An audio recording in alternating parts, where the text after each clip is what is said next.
Hi, my name's Vayda and this is my 2010 long wheelbase Hi-Ace.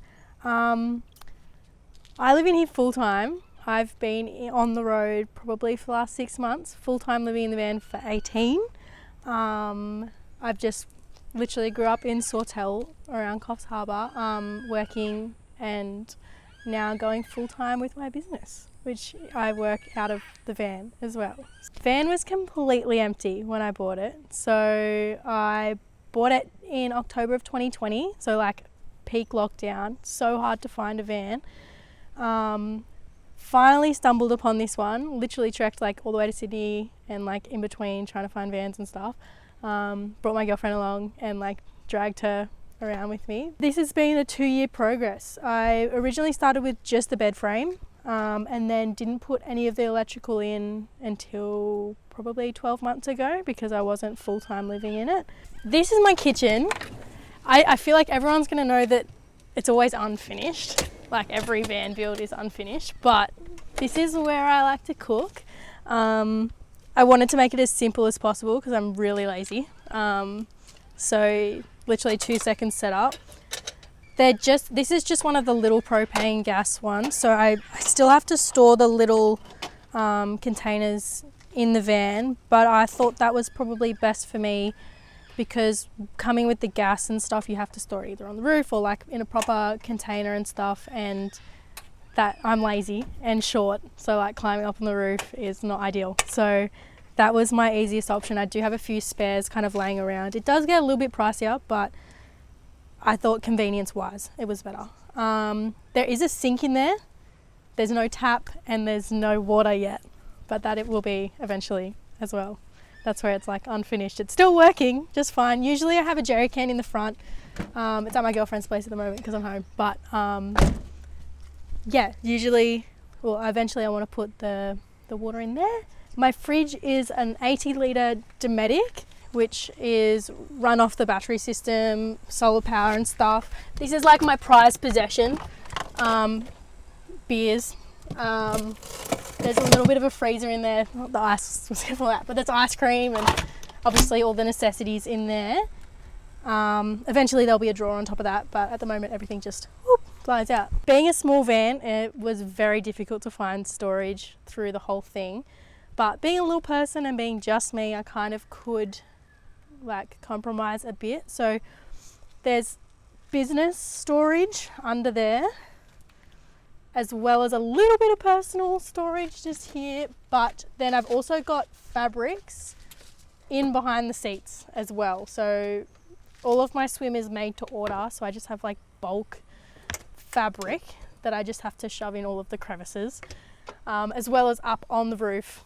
All of my storage and stuff for like shirts and stuff for the business is all up there. Why do I live in a van? I don't know. It's kind of been a long time coming. I've always wanted to own a van and do the weekend trips and everything like that. But then I just decided I wanted to be doing this full time and I wanted to be sewing bikinis wherever I want. So it was like very, not necessarily spare at the moment, but I was just like one day was like, all right, I'm going to do this full time in my van. Stuff it. Like I'll get a house eventually one day, but for now I'm a single female that doesn't need to be anywhere. Van life was so appealing just because of the freedom to go wherever I want. Living situations were not necessarily ideal for me, and I've always kind of felt stuck places, especially renting with people that I might not necessarily get along with. And this way I can pull up wherever and just have a little nap, have a little sleepover. And yeah, just be wherever I want. Like, it's just maybe I'm scared of commitment. Maybe that's what it is. The benefits that I've found from this lifestyle is probably just the connections that you find with people. Going to different places and finding new faces and finding new people to be wearing my swimmers. Like, you see that rocking up on a beach and you want to talk to it. So like, yeah, just the connections. My bed frame it's a full double bed because I love my sleep. I kind of opted for the proper mattress being in here full time. It kind of height wise, I kind of have lost a little bit doing that, but comfort, like I prefer to be outside most of the time anyway, so roll into sleep and that's pretty much it. And it kind of was built separately. I had a different one originally, but now I've opted for one with all these coveys so I can pull out my drawer system and my tables. So this, all this storage is, oh, sorry about that. All storage and stuff in there as well. So sewing, everything. And then like they're weighted for 227 kilos. So I can sit on there. Everyone is always like, oh my God, am I going to break it? This is my sewing table mainly. So I have all of my power and stuff linked up in the corner here, and all of my sewing machine and everything is under. So like these are big 1.2 meter drawers as well. So that's all unfinished swims, swim patterns, extra bits and pieces, hats, just random stuff in there. But then the actual sewing machine pulls out onto this table. I wanted to like have as much kind of space as I could, even though being in the small van. Overlocker, sewing machine, extra straps and extra swimmers, elastics, more fabric because apparently I don't have enough of that around. But yeah, it kind of just like can pull it out. Oh, it's like organized chaos, but that's okay. That's what you get for having a small van. So this is for my sewing pedal, and then I'm good to go. Like it's pretty easy setup. So I have a seat on both sides. So it's like perfect for dinner and stuff as well. Like I'm pretty social when it comes to like eating and stuff, and being in here by yourself, you kind of want to have a good excuse to get people around. But yeah, that's the setup.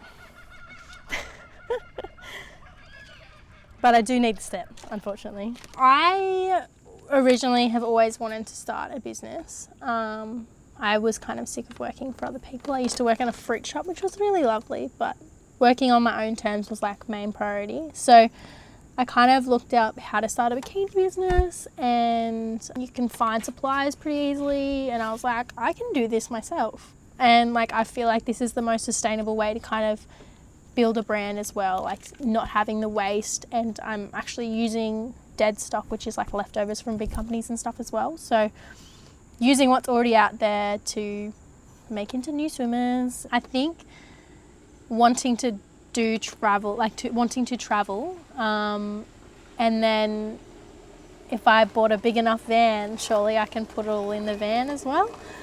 But just the idea of pulling up on a beach, sewing, like that sounds amazing, on a new beach with like new people to talk to and new customers. I was like, I'll try it. I reckon I can put a sewing machine in a car. Like I originally was looking at 4-wheel drives and like troopies and stuff, and I still kind of want one. But business wise and space wise, like I'm already pretty limited for space and limited for growth, but I think it's cool. Like, I don't know, I just was like, one day, you know what, let's do it in the van. I'm sick of being in a house. There's some of the challenges that I've found are probably that it doesn't seem like it, but I am quite a reserved person and someone that likes my own time and stuff. Being in a van, you're kind of put in this little fishbowl, and like if someone's not talking to you, they're watching you. Like you walk past and you can see them staring in. Like one day I was literally blowing my nose in my house and some guy came over and was like, oh, you've got a cool setup. And I know there's no like harm in it, but I very much like my own space and my own time, and I think that's one of the biggest things, is just trying to find a little quiet pocket to be in my own. But then also on the other end of that, being by yourself all the time as well. And like, even though all these people are looking at you and wanting to talk to you, it is quite lonely, especially doing it by yourself. But traveling as a girl, we're a lot more approachable, not necessarily by people that we want to be approached by. So you kind of have to put your little feelers on. There's definitely been people, especially doing what I'm doing, like on display. There's been a few occasions where the people have not been so desirable, but just put your little guards up. But there's so many more positives than negatives. So some of the things that help me overcome these challenges are finding a secluded beach. That's like my favourite thing to do. Pulling up, going for a swim, sitting in my own little bubble, closing the van sometimes. Like, just when you look at my van, when it's closed up, there isn't any windows, no one can peek through, but it's a bit stuffy because I don't have a roof fan yet either. But mainly I'm very much someone that likes to find those little pockets and stuff and just park up and just be in my own little bubble. All of this is storage down here too. Don't know if you'll be able to see, but everything's like, everything's all packed up nice and neatly in there. So that's a lot of personal stuff up there. Then pretty much everything else is business. My electrical system is all in here. I have my inverter for the sewing machine. There's a charger in there as well, so when I'm at caravan parks I can park up and plug in just if I have heaps of work to do. There is a charger that charges the battery from the front as well, so I didn't do any of the electrical stuff myself, as you can tell. And there is a solar panel up on top as well, which doesn't quite cover the ratios, especially when I am doing a heap of work and not much driving, but that's why I've got the charger as well. My battery is the 125 lithium, I think it's Renology brand. I did have an RGM originally, but I was running too much power. I think it was RGM. That's AGM. But yeah, so I switched over to the lithium just to give it that bit more juice. Even though I've kind of always been an independent person, being able to go wherever I want and doing whatever I want at my own pace, it's crazy the things you can do, like for yourself. And when you have that kind of, that key like van to go and do it, like there's literally nothing stopping you, so you don't have an excuse. So the van has cost me 16 grand for the van by itself, and then I've probably put in, well, my drawer runners were $1,500 by themselves because they were weighted so much. But I reckon I've probably put another 4 grand in electrical wise. I think I spent about 2 grand on the electrical just with everything, and I didn't want to do it myself, so I was like, this needs to get done right, so I'm going to give it to you to do it. So that's my 16, 17, 18, 19, maybe 22 altogether with all the timbers and stuff. Not including the fridge. That was $1,500 just for the fridge, but you don't need that. When I'm either going to the toilet or showering, I don't have a toilet in the van. It was kind of something that I was looking at getting, maybe one of those little ones, but I don't want to clean up after myself. So public toilets. I have a gym membership as well, so I have a Anytime Fitness membership. So Anytime has like 500 gyms across Australia, so I can kind of pull up in any major area and shower there. Beach showers. Those ones are a little bit cold and I'm a bit of a sook, so it's usually the gym. And toilets, public toilets. Make sure you go before dark, because I have a pretty bad bladder sometimes. Bush peas, but that's okay. Like, you can do van life without a toilet and a shower. I do eventually want to get a solar shower or something when I go down south, but mainly it's pretty good. There's always friends that I park up at as well. Everyone knows to offer me a shower now, so shower and a load of washing. Oh my god, washing is so expensive. I paid like $17 for a wash and a dry the other day, so I complained to my friends and they let me wash my bed sheets. So my pod is set back so that once I climb up I can sit sit up there and open it and stuff. But I should not be wearing jeans for it. So this is the penthouse. And I pretty much can just access this. I always get funny looks when I'm up here. When I'm at markets, this is where all my market stock is. Everyone's always offering for help and if I need help or anything like that. But I got this down pat. So that is also organised chaos in there. There's cool beach chairs and stuff, but they only really come out for markets because, as you can see, it's a little bit of effort. But yeah, that's my house. My personal philosophy on life. That's a hard one. If you want to do something, do it. Like the amount of people that have told me that like if I tell them that I'm gonna sew bikinis in a van, they're like, oh, I don't know how you're gonna do that, or oh, that seems like a lot of effort. Stuff is, I'm gonna do it. Like I'm clearly able to do whatever the hell I want to do, and you guys can too. I've just recently rebranded, so my business is now Viva, which kind of derived from a few things, my name being Vayda, Viva as in life, and life on the road, and Videva is a sea goddess that it kind of derives from as well, and being by the ocean, and blah blah blah. So www.viva.com.au and _Viva on Instagram. So it's my little business, my little baby. Probably put too much love into it sometimes, but that's all. That's the whole point, right? Thanks for watching, and if you enjoyed this video, please share it with a friend.